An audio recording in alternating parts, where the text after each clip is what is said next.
This is the Tom Bigby Tales. I'm your host, Shannon Evans.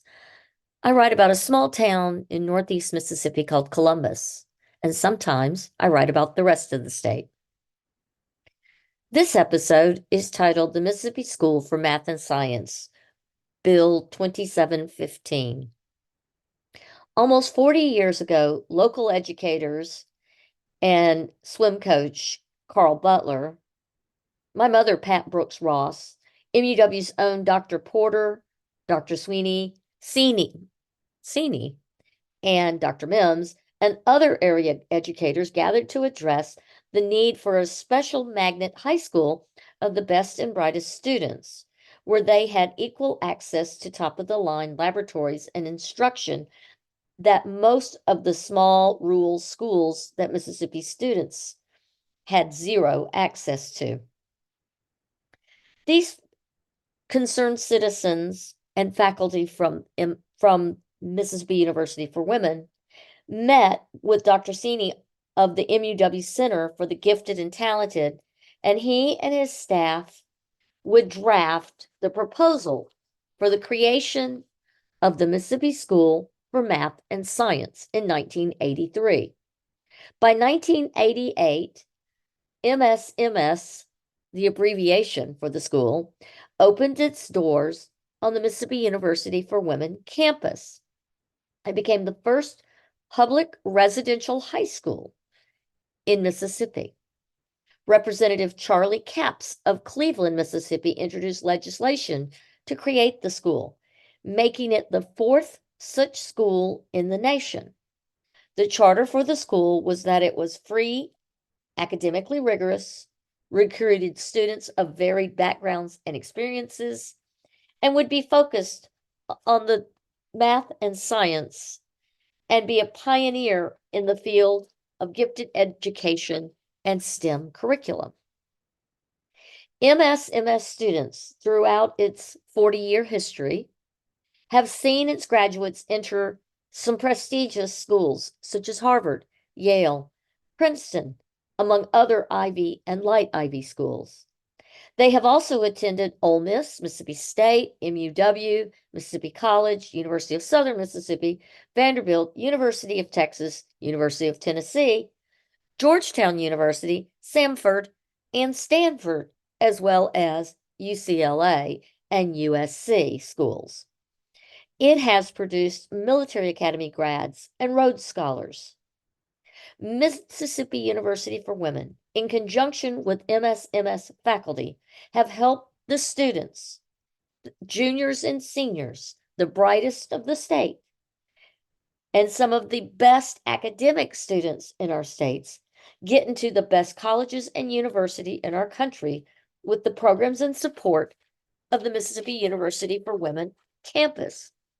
So why on earth does Mississippi State want to remove the students from the smaller, closer knit, smaller size classes and supportive atmosphere of MUW's liberal arts campus to a large research-based facility of over 20,000 students, where MSMS students will have zero access to labs, where, as one academic friend astutely pointed out, when undergraduates at a university get zero access to labs or support from faculty, why would high school students think they would get the same type of treatment and better and have access to the things that they normally have access to at MUW? Why would leadership at Mississippi State want the MSMS campus to move? Because Bill 2715 will further drive a nail in the W's demise, assuring Mississippi State University of gaining the dollars of MSMS's budget, and if and when the W closes, and if they assume those programs, the $40 million plus budget, a vibrant nursing program, a brand new state-of-the-art culinary building and program, and the education program that is so widely respected at Mississippi University for Women. Land-starved Mississippi State campus has been trying to acquire a nursing program and the space to spread out. If state were to get MSMS and the W, they would solve that issue of how to keep the MSMS students contained and with laboratory and classroom access.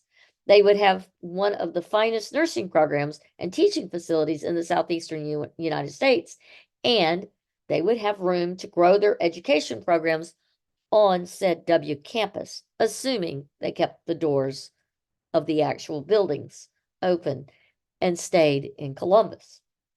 But the same could be said for the University of Mississippi.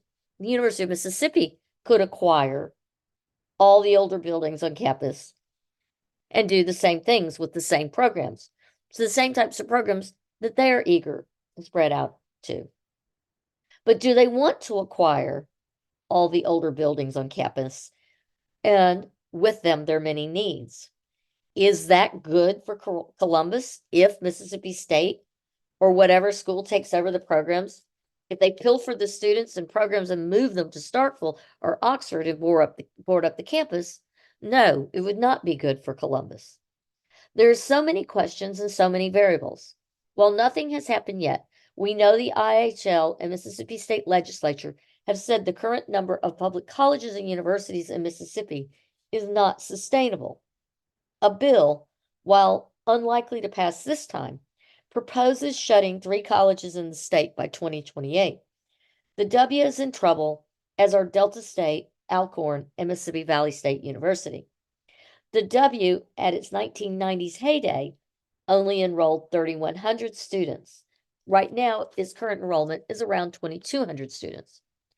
For a college now dependent largely on tuition, which is the second lowest in the state, even if at max enrollment, the college is not a sustainable model as it is.